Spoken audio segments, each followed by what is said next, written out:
L'œuvre In Memory of Me vise à mettre en avant un nouveau catalogue de gestes né de la pratique universelle du selfie. La pratique du selfie, nouveau rituel de nos sociétés digitales, révèle notre besoin de mythe, de jeu, de théâtralité et pose la question de la force, de la place et du pouvoir de l'image dans nos sociétés contemporaines. Pendant plus de 4 ans, ma démarche de plasticien a été d'observer et de référencer plus d'une quarantaine de gestes uniques qui n'ont aucun équivalent ni aucun précédent dans l'histoire de l'humanité liés à la pratique de l'autoportrait.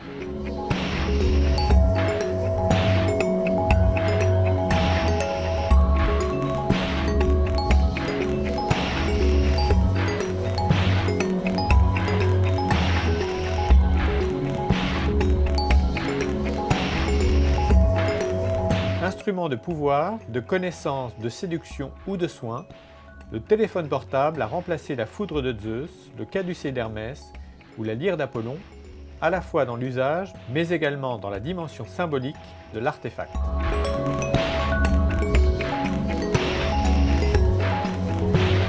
L'œuvre In Memory of Me révèle la naissance d'une nouvelle forme de langage non-verbal compris de tous. C'est l'apparition d'une nouvelle grammaire, d'un nouvel abécédaire qui se déploie à travers toute une série de gestes. Ce travail de statuaire concentre l'attention sur le geste et la main comme outil, comme médium de proximité avec l'autre et de progrès.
L'œuvre In Memory of Me est totalement interactive avec tous les publics, au sens où quel que soit son âge, son sexe, sa religion, son pays de résidence, son activité, il est possible de se projeter et de se reconnaître dans la statuaire.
Stéphane m'a contactée après avoir découvert mon travail dans une boutique où je vendais des tatouages temporaires, qui est la première activité que j'avais en tant qu'illustratrice. Notre première collaboration pour In Memory of Me est partie du mythe de Narcisse et de cet homme fasciné par sa propre image. Et du coup, on est tous les deux partis sur des recherches iconographiques sur plein de variétés de Narcisse.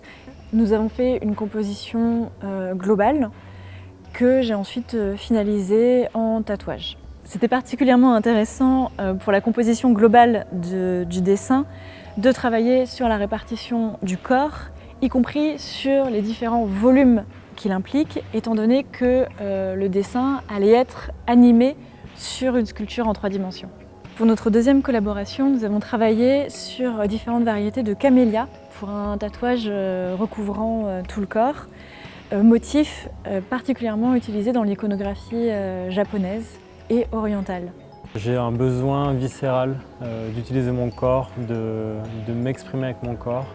Et j'ai cette chance de pouvoir le faire tous les jours en tant que professionnel à l'Opéra de Paris depuis maintenant 12 ans. Ce projet a commencé par ma rencontre avec Stéphane. En fait, tout simplement, il m'a contacté sur Instagram. Ça a été notre premier échange parce que j'ai un tatouage. En fait, je me suis fait tatouer un griffon sur le flanc droit et j'ai tout de suite adhéré au projet. Je le trouve très actuel. Il me parle vraiment en tant qu'artiste. Le geste a une réelle importance, il exprime quelque chose de très fort et de très actuel. Un selfie, c'est pas anodin. Ça représente notre civilisation actuelle et ce vers quoi on tend. Dans la danse, c'est la même chose. Pour moi, ce qui est important, c'est vraiment la liberté d'expression, la liberté de mouvement. L'art, c'est quelque chose qui nous rassemble tous. C'est quelque chose dont on a tous besoin, je pense. C'est au cœur de notre société et c'est quelque chose qu'on doit protéger à tout prix, qu'on doit mettre en avant et on doit se servir de ce portail qui est l'art pour se rassembler et pour échanger et communiquer ensemble. Je suis membre du conseil d'administration de ONU Femmes France. Donc en quelque sorte, je suis un peu une championne de l'égalité femmes-hommes. C'est un de mes grands combats et c'est ce qui m'amène aujourd'hui aussi à être marraine de l'œuvre In Memory of Me. Ce que j'ai beaucoup aimé depuis le début dans le projet et dans l'œuvre de Stéphane, donc In Memory of Me, c'est cette complémentarité entre un artiste, homme, et des femmes illustratrices, tatoueuses, graphistes, qui vont venir compléter via l'application numérique par des dessins de la nature, des camélias, des narcisses, cette œuvre. Et puis en plus ces collaborations, je veux dire, qui vont se passer au niveau local avec des artistes qui vont être mis en avant, c'est une occasion d'augmenter la représentation des femmes artistes dans le monde, qui aujourd'hui sont seulement 0,3% à avoir leurs œuvres qui sont représentées dans des musées au niveau international. Women in Culture est un mouvement qui vise à souligner le rôle des femmes dans le monde de la culture, hier, aujourd'hui, demain. Le mouvement Women in Culture est né en mai 2019 à l'occasion de la Museum Week et a déjà à son actif une 50aine d'événements à travers le monde ainsi qu'une campagne digitale soutenue et qui propose notamment des portraits en vidéo. C'est donc dans ce contexte que nous sommes particulièrement fiers de soutenir le travail du plasticien Stéphane Simon qui, dans son travail artistique original, a fait le choix d'associer, de faire travailler des femmes artistes et plus particulièrement des illustratrices, des graphistes et des tatoueuses.